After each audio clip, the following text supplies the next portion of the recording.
Assalamualaikum warahmatullahi wabarakatuh. Alhamdulillahi wa kafa. Wassalatu wassalamu ala rasulinal mustafa wa ala alihi wa sahbihi ahli sidki wal wafa. Ashhadu an la ilaha illallah wahdahu la syarikalah wa ashhadu anna sayyidana wa nabiyyana Muhammadan abduhu wa rasuluhu la nabiyya ba'dah. Allahumma salli wa sallim wa barik ala sayyidina Muhammadin al-Fatihah lima ughliq wal khatimi lima sabaq nasiril haqq bil haqqi wal hadi ila siratikal mustaqim wa ala alihi wa sahbihi haqqa qadrihi wa miqdarihil azim, amma ba'du. Qalu subhanaka la ilma lana illa ma 'allamtana innaka antal alimul hakim. Rabbi shrah li sadri wa yassir li amri wahlul 'uqdatam min lisani yafqahu qawli bi rahmatika ya arhamar rahimin. Alhamdulillah, puji dan syukur kita panjatkan kehadirat Allah Subhanahu wa taala atas limpahan rahmat, taufik dan inayahnya. Begitu banyak sudah Allah berikan kepada kita nikmat. Di antaranya berupa nikmat iman, nikmat Islam, nikmat sehat badan, nikmat panjang umur, serta nikmat rezeki, dan masih banyak lagi nikmat yang saking banyaknya Allah kasih kepada kita nikmat, belum ada satupun di antara kita yang sanggup untuk menghitung-hitung nikmat yang Allah telah berikan tersebut. Makanya patut kita bersyukur kepada Allah Subhanahu wa taala dengan nikmat yang Allah berikan tersebut. Bapak, Ibu, hadirin dan hadirat sekalian, bisa melangkahkan kaki datang ke masjid ini tidak lain dan tidak bukan untuk melaksanakan kewajibannya di pagi hari ini, yaitu salat subuh berjamaah. Tentu punya harapan buat Bapak dan Ibu sekalian, mudah-mudahan di sisa-sisa umur yang ada pada kita saat ini dapat kita manfaatkan dengan sebaik-baiknya, dan insya Allah ibadah subuh kita hari ini diterima oleh Allah Subhanahu wa taala. Amin ya rabbal alamin. Salawat dan salam enggak lupa juga kita haturkan kepada junjungan Nabi besar kita Muhammad sallallahu alaihi wasallam beserta keluarga, sahabat, pengikut, termasuk kita sekalian yang hadir pagi hari ini. Insya Allah kelak kita akan mendapatkan syafaat daripada beliau. Amin ya rabbal alamin. Bapak hadirin jamaah salat subuh yang berbahagia, seperti biasa bagian saya 2 minggu atau 2 bulan sekali di pagi hari ini. Saya tidak akan panjang lebar, hanya saja sedikit mengenai keutamaan orang yang senantiasa membaca Al-Quran. Buat kita semuanya nih yang pagi hari ini hadir duduk di tempat ini, saya yakin Bapak dan Ibu insya Allah semuanya bisa membaca Al-Quranul Karim. Kenapa? Karena kita tahu orang yang senantiasa membaca Al-Quranul Karim banyak hadisnya yang menjelaskan mengenai keutamaan, dan banyak juga hadis yang menjelaskan mengenai perbedaan, perumpamaan orang yang membaca Al-Quran dengan yang tidak membaca Al-Quran. Ya, satu dulu kita awali. Sebagai mukaddimah, satu hadis Nabi kita Muhammad sallallahu alaihi wasallam dari Imam Al-Hakim an Ibnu Mas'ud. Apa kata Rasulullah dalam satu sabdanya Rasulullah sallallahu alaihi wasallam? Man qara'a harfan min kitabillahi falahu hasanatun. Siapa orang yang membaca kitab Allah, yaitu Al-Qur'anul Karim, yang Bapak lihat itu di depan. Ya, Al-Quranul Karim kita baca, falahu hasanah. Setiap yang dia baca itu dia mendapatkan satu kebajikan.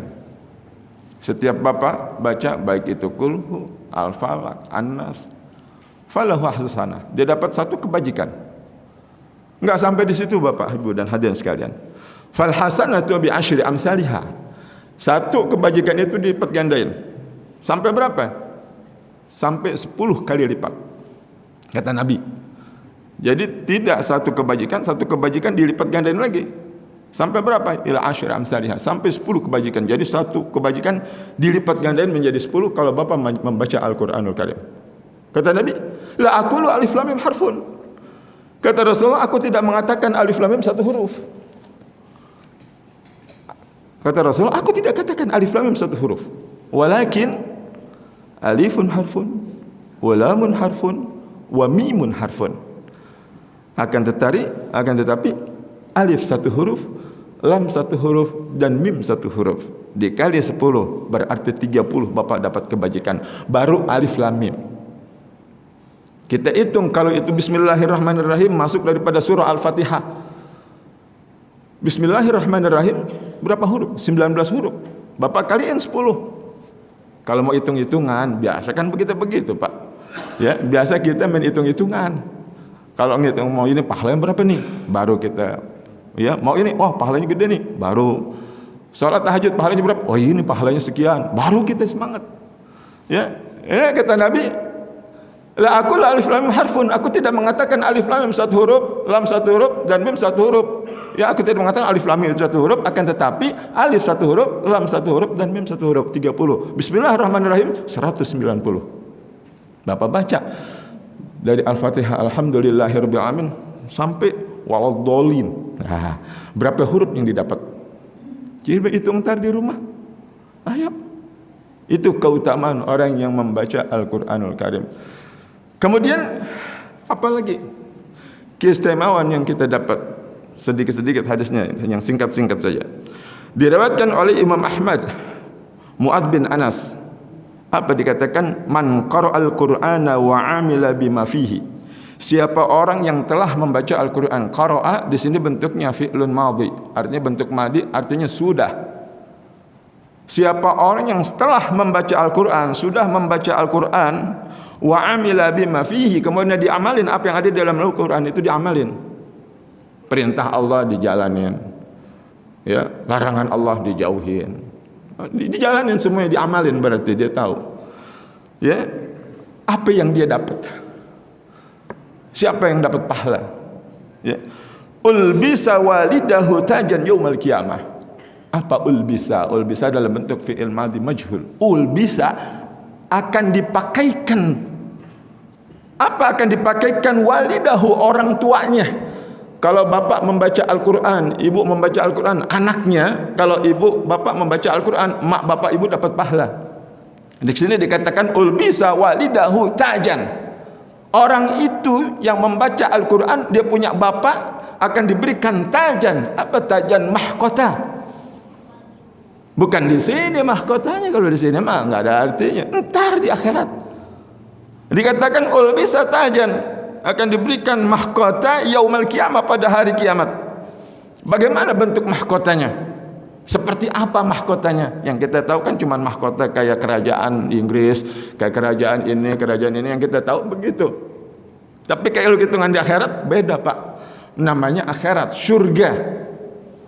Ya, kalau akhirat itu balasan yang buat kita yang kita nggak pernah ngerasain di sini, di sana kita ngerasain. Di sini bapak nggak pernah punya bini sampai 150. Tapi kalau di akhirat nanti ada balasan buat Allah Subhanahu wa taala, ada satu surga ya yang luasnya lebih luas daripada dunia beserta isinya, itu ada bidadarinya, bapak dapat di situ 150. 150 bapak layani untuk 150, namanya surga. Dan di surga itu nggak ada istilah capek. Enggak ada capek, enggak ada letih, enggak ada lelah, enggak ada yang namanya mules masuk angin. Cuman diselipi doang bapak bisa masuk angin mules. Kalau di surga enggak ada. Allah kasih juga itu janji-janji Allah. Allah punya janji. Ya, di dalam Al-Qur'an itu ada janji Allah, ada ancaman Allah, ada cerita Allah, ada di dalam Al-Qur'an. Apa janji Allah? Enggak usah banyak-banyak, enggak usah jauh-jauh. Apa kata Allah? La in syakartum, jika kau bersyukur atas nikmat yang aku kasih, apa kata Allah? La azidannakum, janji Allah, Allah tambahin. Tuh, ya, itu janji Allah. Allah punya janji. Innallaha la yukhliful mi'ad, enggak bakal meleset, enggak bakal ingkar apa janji Allah. Allah bakal kasih kalau bapak bersyukur. Begitu juga orang yang membaca Al-Qur'anul Karim. Ulbisa walidahu tajan yaumal qiyamah. Dia punya bapak, akan diberikan mahkotanya oleh Allah Subhanahu wa taala, yang dia punya mahkota dau'uhu, apa dau'uhu ahsanu min dau'i syams. Nanti orang tua kita itu dia punya mahkota, dia punya sinar di mahkotanya aja. Ya, kata Nabi kita Muhammad sallallahu alaihi wasallam, dau'uhu ahsanu min dau'i syams fi buyutid dunya. Dia punya mahkota lebih terang, dia punya cahaya daripada mahkota yang ada di dunia. Tuh. Kalau buat orang yang membaca Al-Quran, mak bapaknya yang dapat, anaknya mah dia baca lain lagi pahalanya nanti. Ini buat mak bapaknya dulu. Walidahu tajan yaumal qiyamah. Dau'uhu ahsanu. Ya, dia punya cahaya itu lebih baik. Ya, min dau'i syamsi fi buyutid dunya, daripada cahaya mahkota yang ada di dunia. Beruntung buat kita yang telah membaca Al-Qur'anul Karim. Kemudian apa lagi? Dalam hadis lain Rasulullah sallallahu alaihi wasallam bersabda, "Man qara'a fi lailatin mi'ata ayah." Siapa orang yang baca mi'ata ayatin, 100 ayat. Fi lailatin, satu malam nih, satu malam kita biasanya Bapak baca amalan apa? Mau baca, biasanya kalau kita baca ayat kursi. Kalau ada yang mau tidur kan suka baca apa? Bismika Allahumma ahya wa amut. Jangan itu doang doanya. Kalau itu doang doanya pahalanya dikit. Baca tambahin dengan ayat kursi. Kul a'udzu kul huwallahu ahad. Terus kemudian baca lagi Al-Falaq, kemudian baca lagi An-Nas.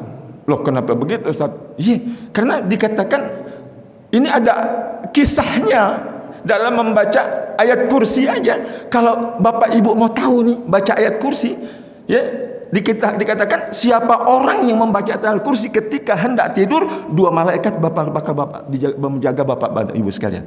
2 malaikat jaga di kepala, satu di kaki. Cuman kita nggak lihat aja. Kalau ibu bapak ngelihat 2 malaikat diri ngejeglek di depan kita, ibu bapak nggak jadi tidur. Saking itu dia Allah kasih berikan kepada kita siapa orang yang membaca ayat kursi. Nggak sampai di situ, ada kisahnya. Ya, begini. Suatu hari di zaman pengumpulan zakat, Nabi di zaman Nabi ini masih ada Nabi masih hidup. Waktu pengumpulan zakat, Nabi kasih tugas para sahabat, jaga gudang zakat, ya, gudang gandum, jangan sampai ada yang hilang. Pas gitu dijaga dengan sahabat, ada yang hilang. Gandum yang disimpan di gudang itu hilang. Tapi ketangkep orangnya. Kata sahabat, ya Rasulullah, ini pencurinya. Masukin ke dalam tuh kandang, kurung dia, jaga sampai besok pagi. Kalau dia ngambil lagi, tangkap lagi. Satu kali ketangkep tuh malam, besok pagi malingnya nggak ada, Pak. Maling yang nggak ada, tuh gandum hilang lagi. Kata Nabi bilang apa? Kemana malingnya? Terlepas lagi ya Rasulullah. Emang ente nggak jagain? Anda jaga ya Rasulullah. Sahabat megang pedang tuh, kurungan dia, tempat tuh maling dijaga. Itu yang jaga sahabat kelas berat, Pak. Yang jaga, tapi lolos juga. Tuh maling liwat juga keluar, masih dia ngambil nyuri. Udah, kata Nabi, jagain lagi besok kalau ketangkep lagi. Sekali, 2 kali ketangkep lagi. Ya, kata Nabi, udah kurung, jaga yang rapi deh nih, jangan sampai hilang. Ya, udah kita istirahat malam nih. Dijaga sama sahabat. Tuh besok pagi Nabi nanya lagi, gimana malingnya? Lolos lagi ya Rasulullah. Hilang lagi Bapak Ibu. Tuh maling masih bisa keluar. Ya, sampai 3 kali. Pas gitu 3 kali tuh maling ketangkep lagi. Kata maling, wahai sahabat Rasulullah, ente bingung ya? Ente bingung setiap kali ente nangkep maling, malingnya ketelepas, malingnya nggak bisa dijaga. Padahal ente jaga, tapi maling masih bisa keluar. Ente mau nggak ane kasih kuncinya? Kata maling nih bilang sama sahabat, mau nggak ane kasih kuncinya? Oh, mau. Apa kira-kira kuncinya? Begini. Jadi setiap kali ente mau jaga nih, mau tidur, ente udah masukin tuh maling, ente udah jaga, ya, sekitarnya udah rapat semuanya. Jangan lupa, apaan? Ente baca ayat kursi. Oh gitu, ya, udah. Dijaga. Pas dia baca, sebelum dijaga, dia baca dulu ayat kursi. Pas dijaga selesai, besok pagi diintip sama sahabat. Oh, aman. Kenapa? Malingnya masih ada. Bener tuh yang diajarin, tuh amalan. Nggak keluar tuh maling. Udah, kita lapor buru-buru sama Rasulullah. Buru-buru datang, ya, sahabat datang. Ya Rasulullah, apa ya? Hilang lagi malingnya. Enggak ya Rasulullah. Enggak, ini malam, ini hari malingnya aman. Enggak keluar dan enggak molos, dan barang yang ada, gandum yang kita simpan aman, enggak hilang. Oh, gitu ya. Emang kenapa bisa begitu? Kemarin kok bisa hilang, sekarang enggak bisa? Ini diajarin ya Rasulullah. Kami ini semua waktu mau jaga ini gandum, sebelum ditutup, setelah ditutup, sebelum kita jaga, disuruh ajarin baca ayat kursi. Terus, iya, kita baca semuanya. Aman, ternyata nggak ada malingnya. Apa? Rasulullah balik bertanya, ente tahu nggak yang ngajarin baca ayat kursi itu siapa? Maling ya Rasulullah. Iya bener, maling yang ngajarin. Tapi ente tahu nggak tuh malingnya siapa yang ngajarin baca ayat kursi? Enggak ya Allah. Iya Rasulullah, nggak tahu saya. Nggak tahu ya Rasulullah. Jadi yang ngajarin saya baca ayat kursi cuman maling dong yang ngajarin. Kalau ente mau tahu, itu yang ngajarin ente baca ayat kursi itu iblis. Iblis ngasih tahu kunci sama ente. Jadi kalau ente mau aman, ente mau dijaga oleh Allah Subhanahu wa taala dari gangguan iblis, baca ayat kursi. Baru sahabat bilang, wah tahu gitu kita bacok sekalian. Mau kata apa? Rasulullah udah tahu. Kata Rasulullah, ente diajarin. Yang ngajarin, yang ngasih kunci, yang ngasih passwordnya tuh iblis. Kata iblis, kalau ente mau aman baca ayat kursi, aneh nggak bakal ganggu. Pertanyaan kembali sama kita. Kalau kita mau tidur mau dijaga oleh Allah Subhanahu wa taala dari gangguan iblis, baca ayat kursi, ajarin. Anak istri kita ajarin. Ayo, mudah-mudahan ya kita amalkan itu ayat kursi, insyaallah kita dijaga. Yang kedua, baca kulhu. Qul huwallahu ahad yang disebut surah Kul. Tahu surah Kul? Qul huwallahu ahad, Qul a'udzu birabbil falaq, dan Qul a'udzu birabbin nas. Jangan S doang, Bapak kenal S Kul. Ada juga surah Kul huwallahu, Qul a'udzu birabbil falaq, dan Qul a'udzu birabbin nas. Siapa orang yang membaca Qul huwallahu ahad, sama saja Bapak seperti membaca sepertiga Al-Qur'an. Tuh, kalau baca Qul huwallahu ahad. Ya, gampil. Iya, sekarang bilang gampil. Kemarin kemana aja? Baca tuh surah Qul hu, sekali baca seperti mendapatkan pahala sepertiga daripada Al-Qur'an. Kalau Bapak baca 3 kali, berapa pahala yang didapat? Iya, kita tahu. Oh iya benar juga. Qul huwallahu ahad, Al-Ikhlas. Kemudian apa lagi? Qul a'udzu birabbil falaq. Ada pahalanya enggak? Ada. Setiap Al-Qur'an yang turun kepada Rasulullah itu ada asbabun nuzulnya. Ada sebab-sebab turunnya. Setiap yang Al-Quran ada di dalam Al-Quran itu 30 juz, 114 surat, 6.666 ayat. Itu ada asbabun nuzulnya, enggak sembarangan turun. Ada juga yang enggak pakai asbabun nuzul turun. Tapi kebanyakan di antara Al-Quran itu ada asbabun nuzulnya, sebab-sebab turunnya Al-Quran. Jadi enggak sembarangan Al-Quran turun, kayak sama Bapak baca kuliah, itu juga ada sebab turunnya. Waktu diajak Rasulullah SAW, waktu diajak untuk oleh orang Yahudi, ya Rasulullah gimana nih kalau ntar hari Minggu, ya kalau hari Jumat kita semua nih mau ikut sholat Jumat sama ente, tapi kalau hari Jumat ente juga ikut ke gereja. Diajak begitu, Rasulullah nggak langsung jawab, nunggu wahyu turun. Pas gitu wahyu turun, apa wahyu turunnya? Qul ya ayyuhal kafirun la a'budu ma ta'budun. Itu ada asbabun nuzulnya. Sama Al-Falaq dengan An-Nas juga ada sebab turunnya. Apa sebab turunnya? Kalau kita lihat dari kitab asbabun nuzulnya itu, sebab-sebab turunnya itu ayat itu ketika Rasulullah SAW terkena, ada orang mengirimkan penyakit, ya padahal Rasulullah memang udah dijaga, dia maksum. Tapi ini pelajaran buat umatnya, buat kita semuanya nih, jangan sampai lupa ninggalin amalan-amalan daripada surah-surah Al-Quran yang pendek-pendek. Al-Fatihah juga ada sebabnya. Bacaan kita baca surah Al-Fatihah. Kalau Bapak baca surah Al-Fatihah, insya Allah akan terhindar dari racun-racun yang ada, yang siap masuk ke dalam tubuh kita. Kalau ada pun ada, insya Allah kita akan disembuhkan oleh Allah Subhanahu wa taala. Al-Falaq sama An-Nas begitu juga. Waktu Rasulullah SAW ada 2 malaikat datang kepada Nabi. Apa kata malaikat yang satu? Ini Rasulullah sedang sakit. Betul, ini Rasulullah sedang sakit. Katanya menurut cerita di asbabun nuzulnya, dia terkena kiriman.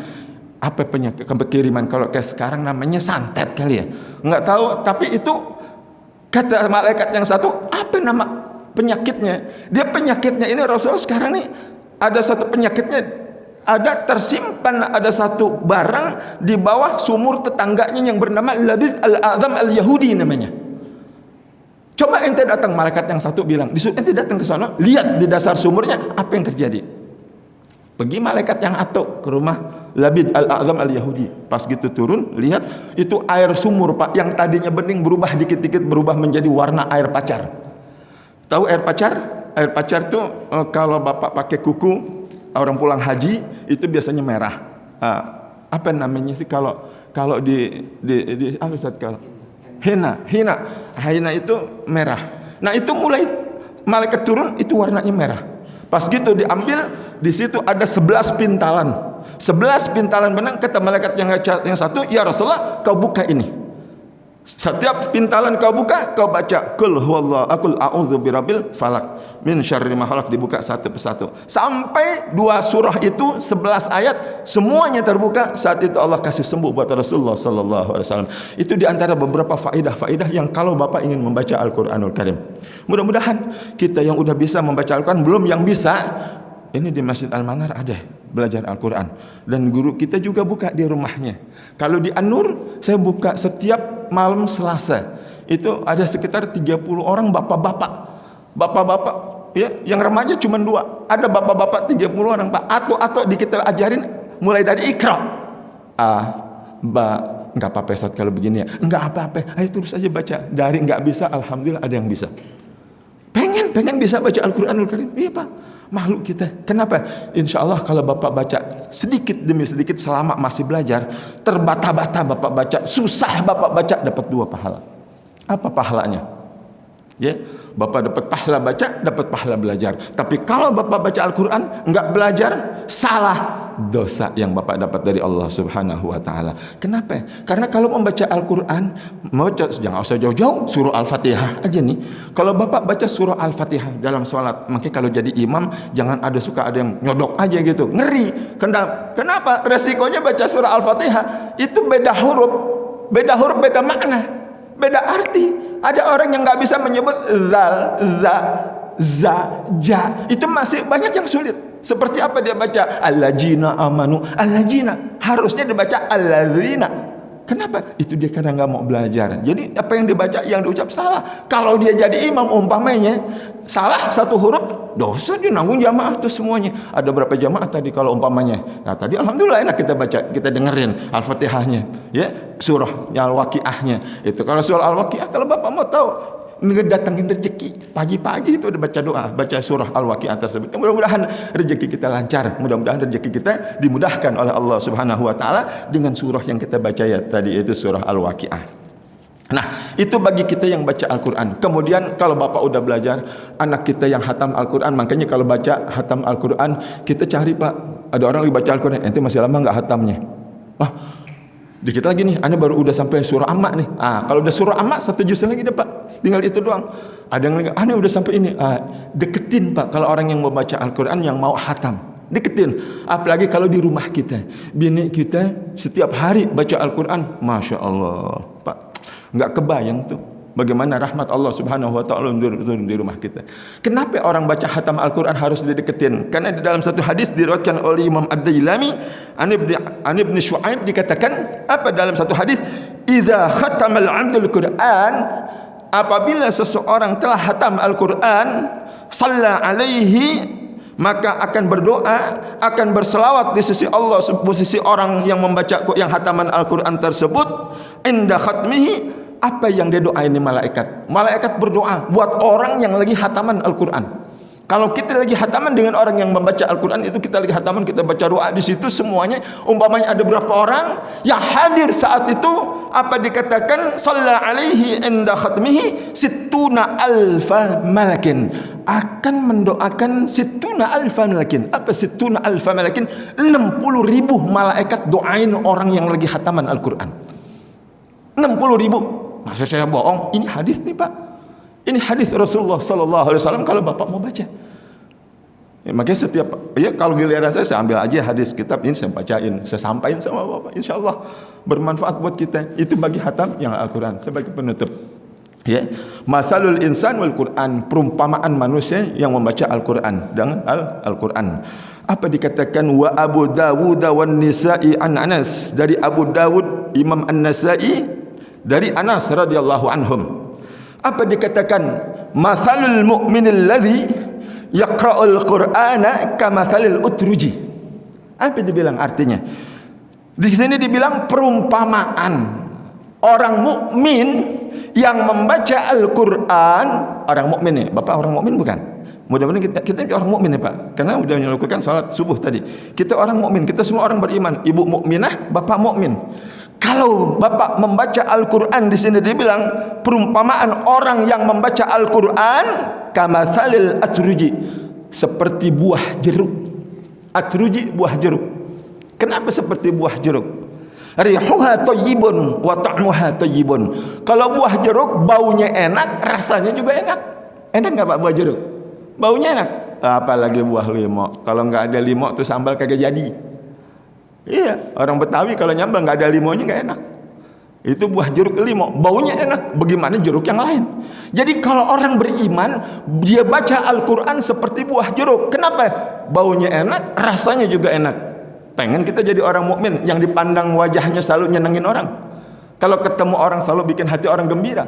Pengen kita begitu. Kenapa? Karena ada orang juga kalau ketemu sama kita orang sebelum kita. Manusia nggak ubahnya seperti rukun Islam. Ada manusia wajib, ada manusia sunnah, ada manusia mubah, ada manusia makruh, ada manusia haram. Manusia wajib kalau dia ada, orang semua cari dia. Orang perlu sama dia. Dia nggak ada, orang cari. Dia ada, orang datengin. Itu manusia wajib. Ada manusia sunnah, dia ada, orang datengin. Kalau dia nggak ada, biasa aja, orang nggak cari. Biasa aja. Itu manusia sunnah. Ada lagi manusia mubah. Dia ada, dia nggak ada, biasa aja, orang nggak ada yang cari. Ada dia, biasa aja, orang ngajak ngomong kagak, apa kagak, biasa aja. Mubah dia. Ada juga manusia yang makruh. Kalau dia ada, orang gedegin. Ada orang begitu, ketemu digedegin sama orang. Kalau orang Betawi bilang lu gedeg. Kalau orang apa, benci. Dia ada, orang gedegin dia. Kalau dia nggak ada, orang nggak cari, biasa aja. Itu makruh. Tapi kalau manusia haram, dia ada, orang gedegin. Dia nggak ada, orang sumpahin. Tuh manusia haram. Dia ada, orang gedegin, nggak pegang orang. Benci banget sama dia. Tapi kalau dia nggak ada, orang doain. Mudah-mudahan dia cepat mampus. Mudah-mudahan dia kagak ada. Tinggal pilih kita masuk kategori manusia yang mana kita. Nah, jadi kalau orang beriman, dia baca Quran, kelihatannya dia punya wajah enak, kelakuan dan tingkah lakunya juga bagus. Itu orang mukmin yang baca Al-Quran. Nah sekarang wa masalul mu'min alladzi la yaqra'ul Qur'an. Orang mukmin yang tidak membaca Al-Quran, perumpamaannya seperti apa? Kayak kita nih beriman, tapi kita kagak baca Al-Quran. Jauh-jauh aja, tuh Quran dijadiin pajangan doang di depan di atas bupet. Kalau ditanya nih, Qurannya bagus ini, biar gue pajang di sini nih, biar kuntil anak kagak masuk. Ah, itu kadang-kadang begitu, Quran ditaruh dijadiin pajangan doang. Ya, nah ini orang mukmin, orang yang beriman, baik laki-laki maupun perempuan, yang enggak membaca Al-Quran seperti apa? Kamasalit tamrah, seperti buah kurma. Orang mukmin yang enggak baca Al-Quran seperti buah kurma. Kenapa seperti buah kurma? Nah, dikatakan ta'muha thayyibun wala rihalaha. Orang mukmin yang enggak baca Al-Quran itu seperti buah kurma. Kenapa? Rasanya enak, tapi enggak ada baunya. Bapak pernah cium bau kurma sukari, baunya kayak apa? Pernah cium enggak? Enggak ada baunya. Kurma pujol yang gede, yang enak. Cium baunya enak enggak? Ada baunya? Enggak ada. Bapak kurma ajwa, Bapak cium, beli sekian ratus ribu di Tanah Abang atau di sana Bapak bawa pulang. Rasanya enak. Baunya ada enggak? Enggak ada. Itulah orang mukmin yang membaca, yang tidak membaca Al-Quran, cuman rasanya doang, kelihatannya enak, tapi nggak ada baunya. Itu satu, dua. Kemudian sedikit lagi Pak. Kemudian dikatakan lagi wa masalul fajir alladzi yaqra'ul Qur'ana. Adapun orang fajir, siapa orang fajir? Orang yang senantiasa berbuat maksiat, berbuat dosa kepada Allah Subhanahu wa taala. Yaqra'ul Qur'an, dia baca Quran. Orang dia berbuat dosa, sering berbuat dosa, berbuat maksiat kepada Allah Subhanahu wa taala. Yaqra'ul Qur'an, dia baca Al-Quran. Seperti apa? Dikatakan kala salir raihanah. Apa raihanah? Orang fajir yang baca Al-Quran kama salir raihanah, seperti bunga. Orang fajir yang baca Al-Quran itu seperti bunga. Kenapa dikatakan seperti bunga? Rihuha thayyibun, baunya enak. Bapak cium kembang serut malam, enak gak baunya? Enak. Kalau malam lebaran tuh Bapak beli di Roblong, satu batang itu biasa 50.000 sekarang kali. Ya, baunya enak, sedap. Ada kembang sedap malam, ada kembang apa namanya kantil. Kalau orang Jawa bilang kantil, tapi itu kembang cempaka yang belum mekar. Kembang kantil, ya Pak ya. Ada lagi kembang macam-macam, kembang wangi enak. Tapi apa? Dikatakan kalau orang durjana, orang berbuat maksiat, berbuat dosa, dia baca Al-Quran seperti bunga. Kenapa? Rihuha thayyibun wa ta'muha marrun. Ya, orang fajir yang berbuat dosa, berbuat maksiat, dia baca Al-Quran seperti bunga, ya, baunya enak, rasanya pahit. Oh, pernah doyan, pernah makan kembang, rasanya bagaimana rasa kembang? Pahit, Pak. Nggak ada kembang yang manis, kecuali ada tertentu mungkin. Walaupun itu diisap madunya manis, tapi batangnya pahit. Itulah orang fajir, dia baca Al-Quran. Kemudian wa masalul fajir, dan orang fajir alladzi la yaqra'ul Quran, orang yang berdosa, udah berbuat dosa, maksiat, tidak baca Al-Quran. Seperti apa dia? Enggak baca Al-Quran. Dikatakan kamasalil hanzalah. Apa hanzalah? Hanzalah itu kalau Bapak beli gado-gado di depan situ ada tuh, di depan TM Jaya. Atau di Brimob ada beli gado-gado. Ya, apa? Ada campurannya. Apa? Pare. Kalau orang bilang hanzalah itu pare. Nah, jadi kalau orang fajir yang tidak membaca Al-Quran itu seperti buah pare. Ta'muha murrun wala rihalaha. Rasanya pahit tapi enggak ada baunya. Siapa yang pernah cium bau pare kayak apa? Hah? Enggak ada. Itu orang fajir, orang yang berbuat dosa, berbuat maksiat, dia baca Al-Quran seperti itu. Seperti buah hanzalah, yaitu buah pare. Rasanya pahit, baunya tidak ada. Itu dia. Itu perumpamaan-perumpamaan orang yang membaca Al-Quranul Karim. Nah, sebagai penutup ada satu pernah kisah. Ini kejadian di bulan Ramadan. Waktu itu ada seorang anak yang namanya Ziyad. Ya, namanya Ziyad, seorang anak masih di bawah umurnya. Setiap hari dia ikut engkongnya ke masjid. Setiap hari dia ikut engkongnya ke masjid, terus dia ikut setiap hari. Tarawih dia ikut. Satu hari, kalau bulan Ramadan itu kan ada baca Al-Qurannya, tadarus Al-Quran. Emang kalau sistem tadarus kita pakai itu cepat orang mudah bisa dapat baca Al-Quran. Karena apa? Yang dengerin banyak, sebelah salah bilangin, salah tuh, ulangin lagi. Yang jauh kagak kedengeran, yang dekat bilangin. Nih anak bilang, oh ya. Pas gitu pulang selesai sholat tarawih, diajak sama engkongnya ke satu masjid. Diajak ngapain? Tadarus Al-Quran.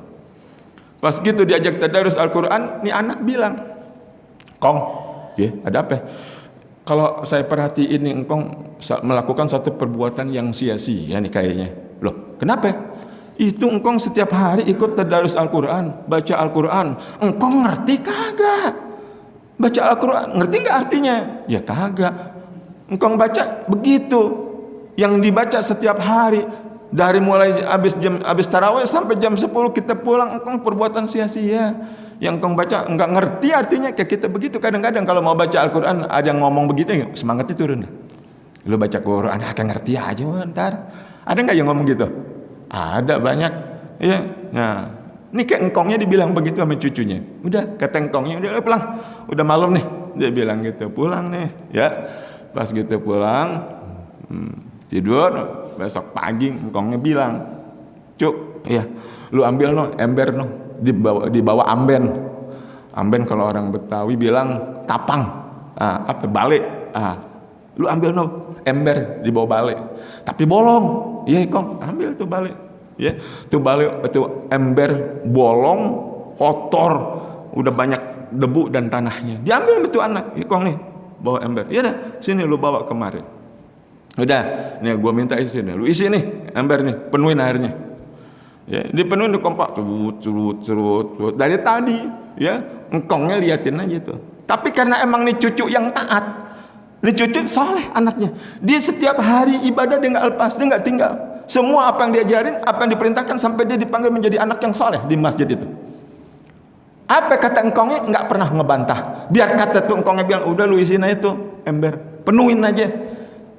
Embernya bolong Pak, diisi terus sampai penuh. Nah, baru disentil sama engkongnya. Kata engkongnya bilang, oh, iya Kong, lu tahu kan tuh ember? Iya, bolong Kong. Iya, penuh nggak? Ya kagak, ember bolong dari tadi diisi. Engkong suruh aja, jadi saya penuhin. Nggak penuh-penuh tuh ember. Oh, lu tahu nggak tuh tadi waktu lu ambil tuh ember dari kolong balik, lu ambil tuh tadi ember udah bolong kotor nggak? Iya, kong kotor. Sekarang enggak, kong. Karena apa? Ya saya isiin air, kong. Walaupun nggak penuh-penuh, setiap hari saya isiin itu waktu kong suruh. Nggak penuh-penuh, tapi embernya bersih, kong, jadinya. Itulah hati manusia. Kalau lu mau tahu, lu baca Quran, engkong emang nggak ngerti.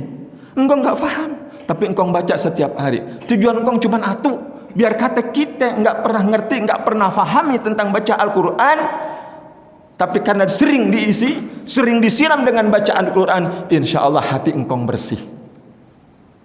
Jadi dengan seringnya kita membaca Al-Quran, bukan nggak perlu, kalau kita perlu baca, ngerti makna dan artinya, boleh kita pelajarin. Kalau usia ke kita kan udah nggak mungkin. Usia ke bapak usia 90 mau baca Quran, belajar tajwid, maju mundur, kagak baca tuh Quran. Saya pernah coba, Pak, ada pelajar ngajarin itu orang udah usianya usia lanjut. Pas gitu dia baca Quran tajwid nggak masuk. Ketinggalan bacanya, akhirnya dia baca alif bata nggak maju. Saya bilang, udah kalau begitu pakai sistem tadarus. Kita ulangin, kita kasih tahu cara bacanya aja. Cara bacanya tajwid itu begini, nggak perlu kita jelasin ini izhar, ini ikhfa berapa hukum izhar, huruf izhar ada berapa, huruf ikhfa ada berapa, idgham terbagi berapa, ada idgham mutamatsil, ada idgham mutaqarrib, macam-macam. Kalau kita begitu nggak bakal ketemu, nggak bakal kekejar. Jadi ajarin aja. Bapak yang mau belajar baca Al-Quran, ayo baca aja. Yang penting faham bagaimana cara bacanya. Bagaimana cara bacanya, makharijul hurufnya, yang penting keluar waktu huruf dilafadzkan itu benar. Pelan-pelan, insya Allah banyak guru kita di sini masih hidup, mereka masih mau mengajarkan kesempatan buat kita. Jangan sampai nanti datang masa menjelang hari kiamat, itu matahari kalau udah mulai terbit di sana sekian lama, itu ada yang bilang 40 hari matahari terbit dari sana, ada yang siang 40 hari, ada yang katakan matahari di barat 40 hari. Kalau udah keadaannya kayak begitu, udah malam 40 hari, siang 40 hari, kita datang kepada guru ngaji, kita bilang, Pak Ustadz, tolong ajarin saya baca Al-Quran. Apa jawab tuh Ustadz? Ustadznya nggak nolak, cuman dibilang gini doang, emang lu kemarin kemana aja? Cuman dibilang gitu doang, kemarin lu kemana aja? Ya, kemana aja? Datang ke guru anu bilang, emang lu kemana aja? Datang ke guru anu, emang lu kemana aja? Datang kemari, emang lu kemana aja? Semua jawabannya begitu. Udah nggak bisa lagi kalau kita mau belajar. Mumpung nih, ini kita manfaatin sisa umur. Kita manfaatin sisa umur, bukan kita ngejar target usia kita 40 tahun lagi ke depan bisa kita kejar. Nggak bisa kita jamin. Sampai zuhur aja juga kita belum tentu jamin usia kita nemuin kagak datangnya waktu zuhur. Belum tentu. Makanya masih ada kesempatan nih. Kesempatan umur kita masih ada, kesempatan umur kita masih dikasih buat nambah, buat memperbaiki amal mumpung kita masih hidup. Kalau kita udah meninggal dunia, nambah amal nggak bisa, perbaikin amal juga nggak bisa. Ada orang memperbaiki amal udah meninggal dunia.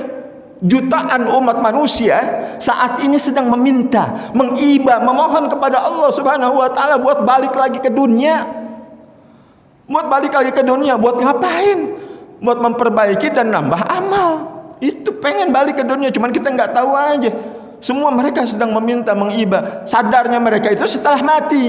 Idza mata intabahu. Kalau sudah mati baru intabahu, melek. Ya Allah, kalau gitu saya udah mati. Fayaqula rabbi laula akhartani ila ajalin qarib. Ya, minta kita ditunda kematian kita yang sudah dekat. Ya, cuman pengen apa? Fa asaddaqah wa akum minas salihin. Ada yang pengen sedekah doang, ada juga yang pengen biar bisa sujud doang. Tapi kalau sujud harus masuk waktu sholat. Waktu ditanya, kau minta ditunda kematian pengen sholat? Enggak.